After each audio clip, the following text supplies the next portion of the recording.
What's up guys, I'm doing another Xbox One Project Scorpio video, and in this video we're going to be talking about the official hardware specs of the Scorpio, and we have full official details from Microsoft, and we know what this system will do and how it will perform in games, and we now know that this system will actually be able to achieve 4K 60 frames per second in a variety of games. It's a very powerful system, so let's hop into the specs.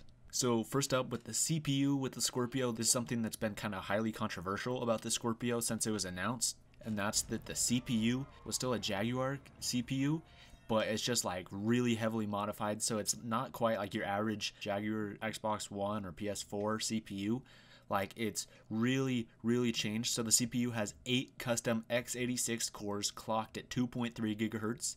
So this is pretty big. So 8 cores that are clocked at 2.3 gigahertz. That's a boost over Xbox One's 1.75 and PS4 Pro's 2.1. All 3 systems have 8 cores, and they're all based on the Jaguar CPU architecture. A lot of people are expecting Zen or Ryzen and stuff with the Scorpio, but the thing is with that, it would either be you have a really powerful console with like Zen and with Ryzen in it, and in turn you have like an $800 console, or you have a heavily modified Jaguar CPU and the price is like $400.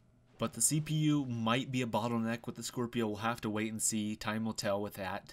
But the GPU is vastly improved from the original Xbox One. So the original Xbox One had 12 compute units clocked at 853 megahertz.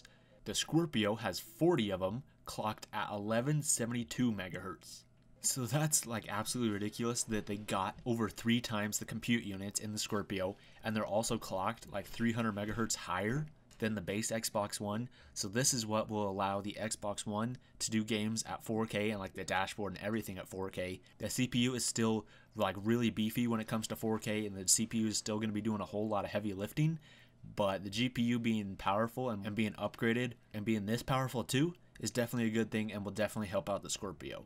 So memory is a really interesting one. I covered it in a separate video, but the Project Scorpio will not have any ESRAM in it. It'll just have 12 gigabytes of GDDR5 RAM, and this is like really cool that it has 12 gig of RAM, but developers can use 8 of it for their games, whereas 4 of it is reserved for the dashboard and for the operating system, but also can be used as a RAM disk to help improve loading times.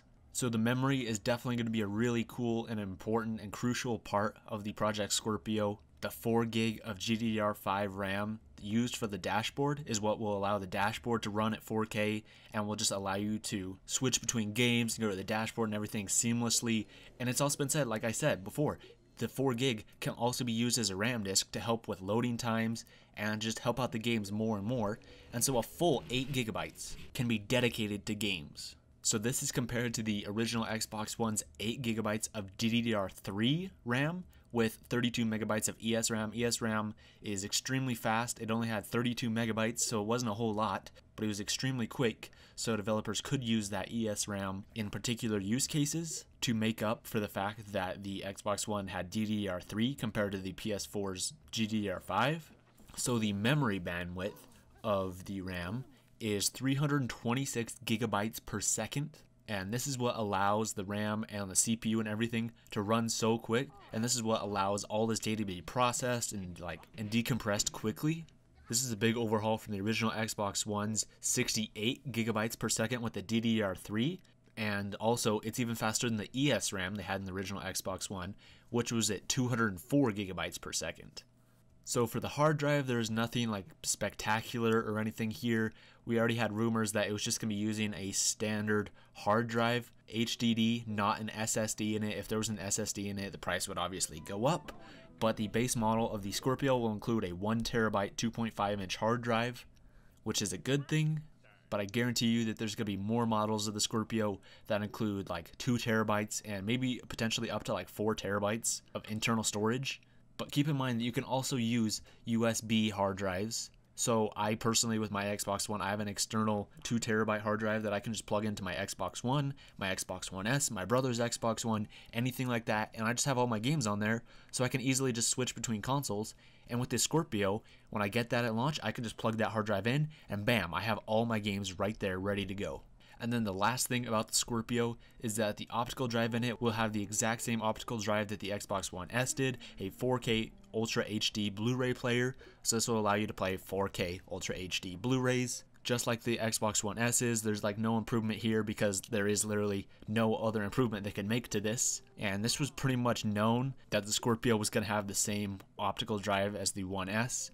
But if you have a 4K TV and you want to use the Project Scorpio as like a media box or as like a Blu-ray player, you can just get a 4K Blu-ray disc, put it into your Scorpio, and boom, you can watch 4K movies. You can also do it with the One S too. So that's really cool. There was a whole lot more details and stuff about the Scorpio that I'm going to cover in a separate video, but this was just like the base specs that I wanted to tell you guys about today. And all of this together was like customized specifically from Microsoft. They tweaked everything. I believe DigitalFoundry said that there was over 60 specific little targets and changes and stuff made to the hardware to benefit specific games. So for example, they would like tweak the memory bandwidth a little bit in order to squeeze more performance out of specific games. And so everything is highly specified and highly tuned specifically for games for the Scorpio.